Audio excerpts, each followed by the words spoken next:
Hello, my friends at C506. I'm pretty sure you're very familiar with the work of Neil Gaiman. From, well, Sandman, Stardust, or even the creation of characters like Angela. That Angela used to be on Spawn and now she's on Marvel Comics. Well, I'm pretty sure that at least one of his jobs are on your mind. And well, also, he worked on the script of The Grave of Saint Oran, done as an animated short by our guest, which is Mr. Jim Batt.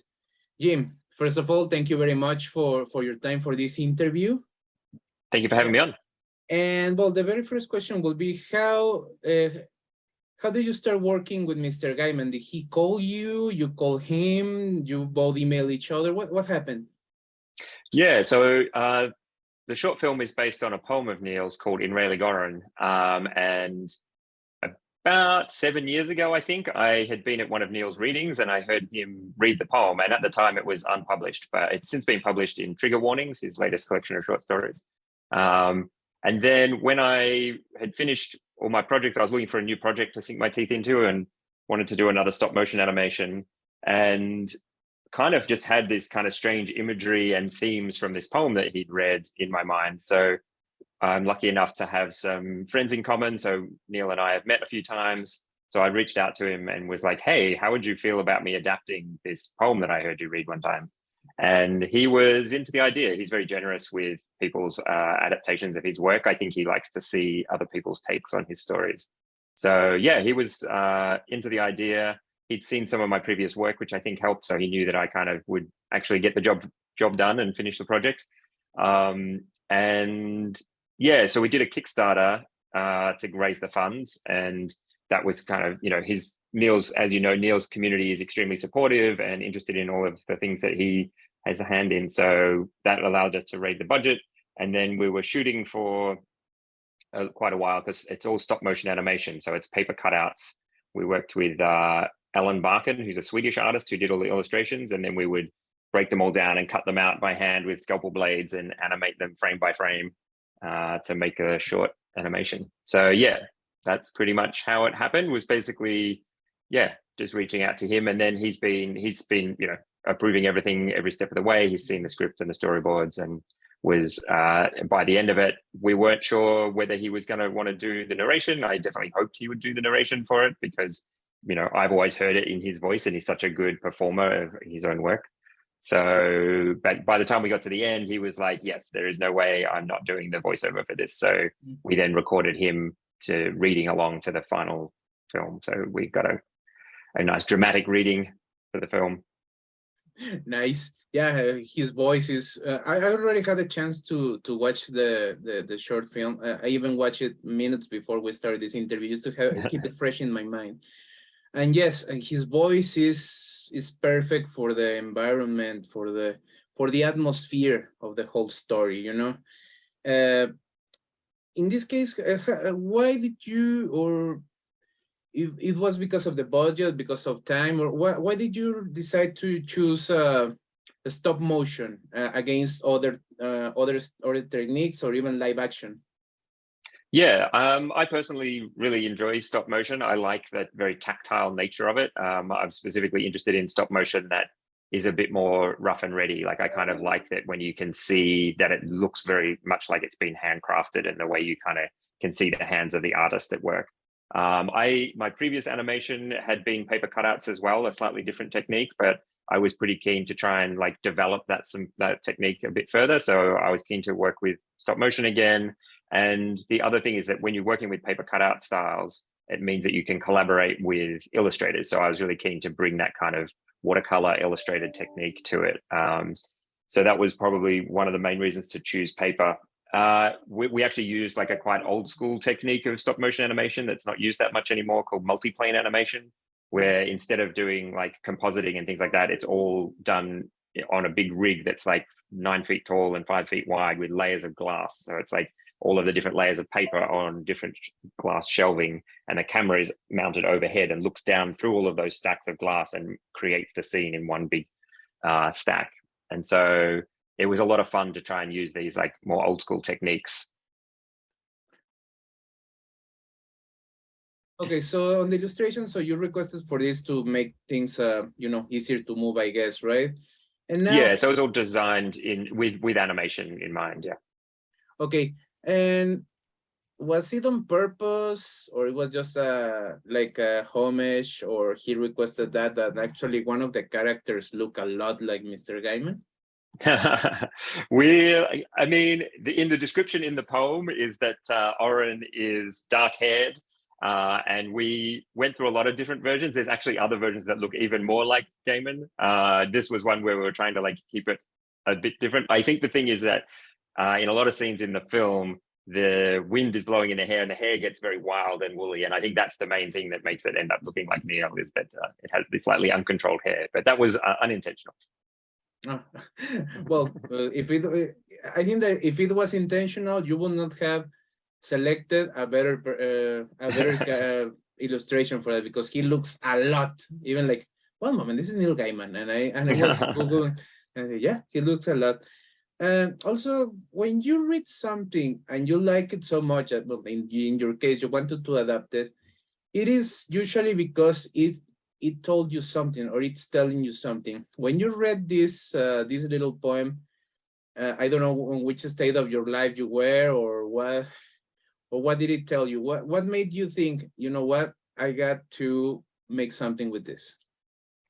I think for me, there's a central line, which is, God is not what you imagine, nor is hell, and nor is heaven. And it's one of these lines that is, Oran is saying that. And the kind of central theme of the film for me hinges around that line, which is repeated in a few different places. And it's very much this idea that, when you get more perspective, like in the story, Oran has a kind of an experience which gives him a very different perspective on life and the world. And he comes back and he's attempting to explain that to his friend. And I think that it's that thing of going, the world is bigger than we can possibly imagine. There's more going on than we know. And that, we tend to be very confident in our like assessment of what we think reality is, but that possibly from a different viewpoint, there's more to it than what we can see from, where we stand at the moment. And I think that was the thing when I first heard the poem that really captured me and what I was interested in exploring and why I felt like making the film, because I feel like that is a pretty important kind of perspective for people to think about, because I think a lot of the time people get very stuck in their ways, or like it can really benefit people to think like, hey, how does my life, in a small scale look from someone else's point of view, or how does our entire reality look from a different point of view? So yeah, I think that would be the key theme that I was interested in exploring. Okay, and also, well, now that you say that religion, hell, heaven, God, the devil, or whatever is not what you think.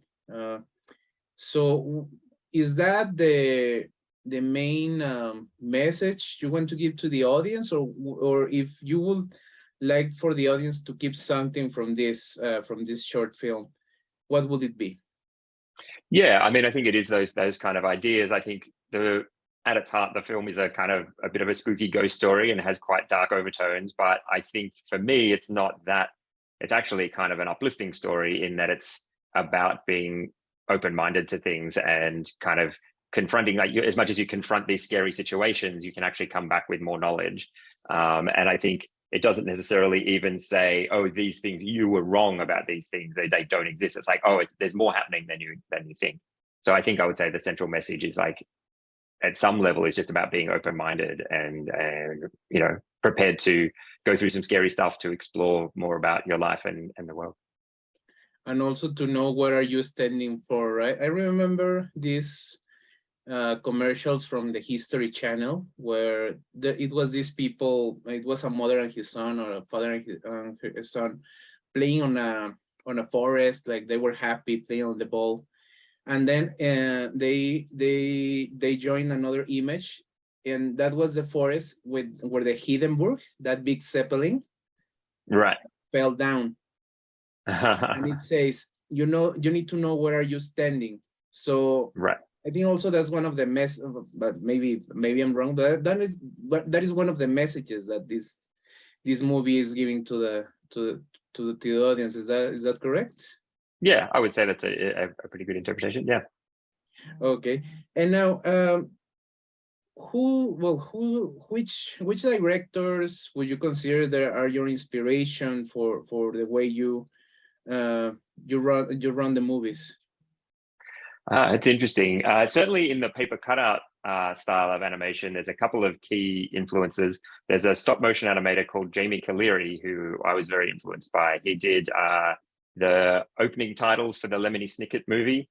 And he's done a bunch of like short works as well. He did some work on, I think, the Little Prince, the recent version of the Little Prince. And he's done a lot of really interesting stuff with the paper cutouts. And so his work is very inspirational to me. And actually, when I first started doing paper animation, I wrote to him and was like, how do you do this thing? How do I ask him a whole bunch of questions? And he was very generous to like pass me along to people who had the answers. So yeah, he's a contemporary person who I would say is very inspiring. In terms of stop motion animation at a broader level, I really enjoyed the films of the Bolex brothers, which is kind of a UK. They made a film called Tom Thumb, the Adventures or the Life of Tom Thumb or something, which I remember watching as a kid. And it's very rough and ready animation, but has a lot of character to it. And I think that definitely is sort of captures to me that feeling of anything could come to life in the scene and this kind of like imagination, which I really enjoy. And then paper cutout again, but Lotte Reniger was one of the pioneers of paper cutout stop motion animation. And so she does all these amazing silhouette animations, which I really enjoy. And so that I think is definitely going to be an influence for anyone who works in paper cutouts.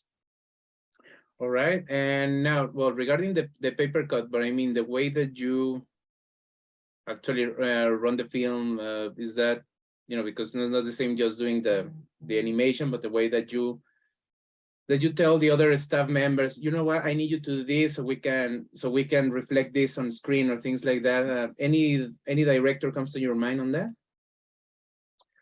It's interesting. So just in terms of more of like an approach to filmmaking,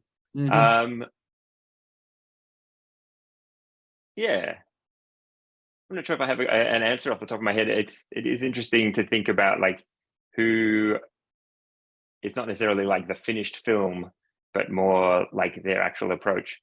Yeah, I'm not sure if I have a quick answer for that one. Well, it's good because most of people, they just go to the cliche. Stanley Kubrick, Steven Spielberg. Yeah, so I think it's a really good, a good question in that it's like, oh, what's someone who has a process? I'm going to quickly Google a name because I always get this guy's name wrong. Been there. And I'm like, I don't want to get the name wrong of this person, but he's a very interesting director. Guy Madden. I think there's like a soccer player who's also called Guy Madden. I always feel like I've got the name wrong. Guy Madden is a really interesting director who is based in Canada. And he makes like nearly all of his films are like in the style of old silent films. And as I understand it, like how he works is that he works with a lot of the same people over and over again.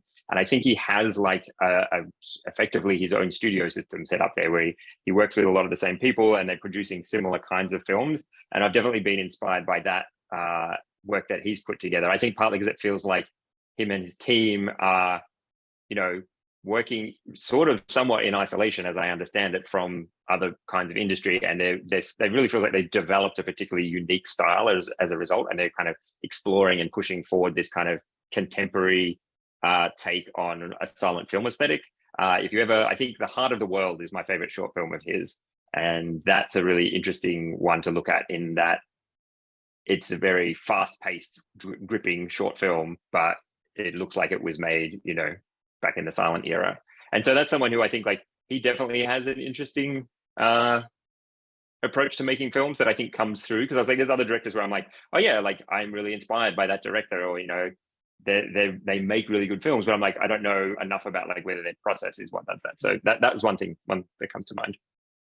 Okay, well, so now you see people have their cliche favorites, but some people think like, I never thought on that, but yeah, it's good to know that always people get inspired by other people, and also people hope to inspire others. So Jim's work actually is pretty good. I'm very sure people in the future will be inspired by his work. Now, Jim, now talking about a little bit of mainstream.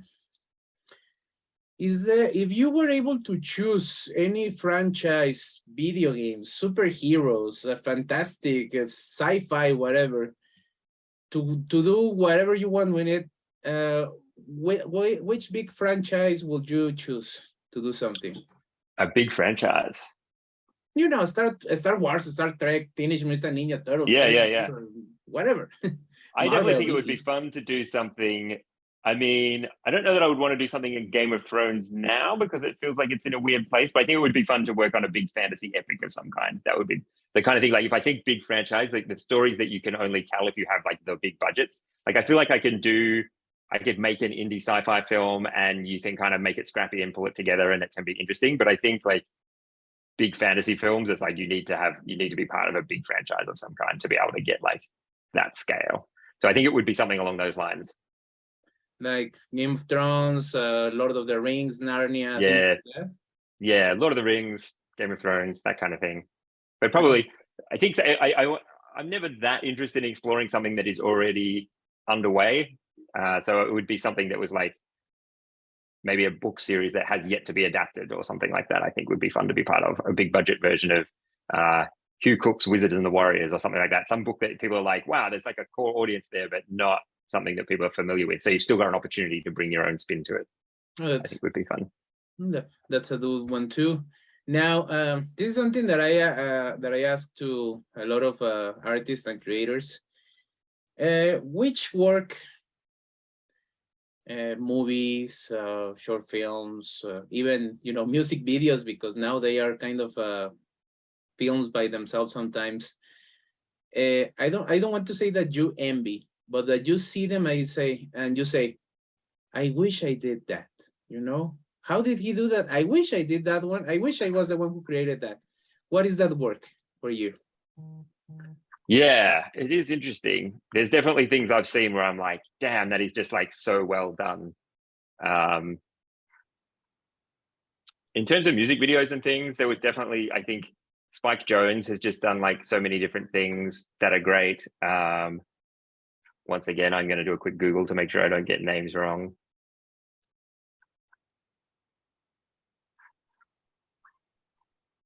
There's some, if I think about films where I'm like, that was just like perfectly put together, a film at the moment that I'm just like, it's so, there's no way you could give notes on this film, Everything Everywhere All at Once by the Daniels. Oh yeah. It's like I just feel like those directors, like you look at their music videos and you're like, everything's really solid.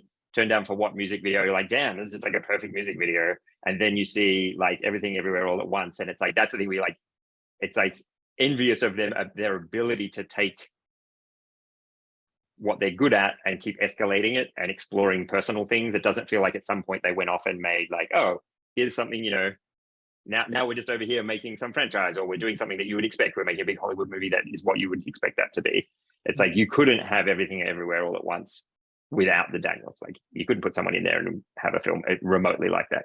And I think in terms of directors, that question earlier, actually, that's a really good example. Like they did all of their visual effects with like 4 people. So their approach to making that film is very much something that I think is a big part of why their films are the way they are, in that they're very hands-on and they work with small teams. And I think that's when you see their best work, is when they are like in there participating in everything. So I would say that they're definitely some directors that I feel slightly envious of in terms of just appreciating how well they've managed to implement their own kind of style. Okay, and now, what is the project that you will consider that it's in your bucket list? Your dream project. Dream project. I think it would be fun to make a sci-fi film. Would be fun. I like the world building that comes with a lot of science fiction. So some of the longer scripts I'm working on at the moment are science fiction stories. So I think that would be fun. And like I said, I think that given the state of filmmaking these days, that sci-fi is one of the cool like genre types that you can get away with doing with a smaller budget and still have it feel quite fantastical and broad scope. So yeah, I think it would be fun to do an interesting sci-fi film. It's a sci-fi film. And if you will tell us a little bit more about this, sci-fi will be like the classic space opera, aliens, alien races? More What kind more of? blue collar sci-fi, I think. I really like it when it's kind of just about the lives of the working people. I think things for me like Cowboy Bebop really captures that well, or Aliens, like this thing where it's like, oh, this is about people just doing their jobs in a strange future that we don't necessarily understand entirely. Okay, just like the everyday of normal people, but in a different reality. Okay, got you completely. Now, well, as a creator, your mind is always working. So without getting you in trouble, without spoiling anything, what would be your next? What are your next projects? What do you have in mind, or what is already in the works? Yeah, I mean, it's been a little bit slow with the pandemic. It's certainly made things hard to get off the ground. So I've mostly been working on script writing and things at the moment. Everything's still kind of up in the air as to what the next project will be, but I'm definitely keen to do something longer. That's the main thing. Whether that's something, I think if I do more stop motion, it'll be something episodic released online, and working on some feature scripts as well. So stay tuned on that front. Okay, yeah, we will be, and well, if you already have a YouTube channel or through Vimeo, how do you present your work in this case? Yeah, the best thing would be to follow me on social media, and then everything I do, wherever it lands, will get promoted through there. So, yeah. No, well, the reason that that inspired this interview, you're presenting the legend of the grave of Saint Oran on San Diego Comic-Con this week. What can you tell about this presentation? Yeah, so I'm going to be part of a panel that's about with a couple of other amazing creative people. We're all talking about the process of adapting Neil Gaiman's work to different mediums. So I think it's going to be really interesting. We're going to screen the film as well, and that's on Saturday the 23rd. I think we're on at 7 p.m. And yeah, I think it's going to be a really good opportunity to screen the film in front of a bunch of people who are already familiar with Neil's work, which will be amazing. And hopefully some of our Kickstarter backers will be there. Be nice to meet people in person. And the panel, yeah, I think will be a really nice discussion around like the challenges of bringing someone's story to different mediums. All right. And well, also, I don't know if right now you're still at home or you're already in San Diego, but are you going to stay the whole event or just going to your panel and go back home? I'll just be there for the Saturday. So this is my first time at Comic-Con. So I'm going to ease into it. So I'm going for the Saturday, and then Sunday afternoon, I'll head home. Oh, nice. Well, so guys, if you are at San Diego Comic-Con, just look for Jim Batt, and you can say, well, he's already a director. He already has a solid work, but by the moment that he makes his big boom, he say, hey, you know what? I met Jim Batt when he was a star racing. So don't miss the opportunity of meeting Mr. Batt. As you can see, he's a very nice guy, and he can answer the questions that you have, but just don't get too comfy with him. Let's respect. Remember, we're still in pandemics, even though the authorities say the opposite. So just be gentle, please. Right? Yeah, please come up and say hi. But yes, I did think I should have cosplayed as maybe someone suggested as like a plague doctor, an excuse to wear a big like a mask, or I was thinking like maybe a spacesuit would have been the best sort of costume this year. Yeah. Well, actually, that will help you for your sci-fi project. You can. Yeah, true. Yeah. Okay, Jim, it was a pleasure to speak with you, and really appreciate it. We'll be looking forward for your future job, and please count us in for any future project that you would like to spread around the audience, or whatever you need. We are over here. Okay. Thank you very much. Okay, guys. This was Mr. Jim Batt. Just depending on the grave of Saint Oran. Sorry, I always change the last letter. The grave of Saint Oran, and well, after it is released, how would you be able to see it?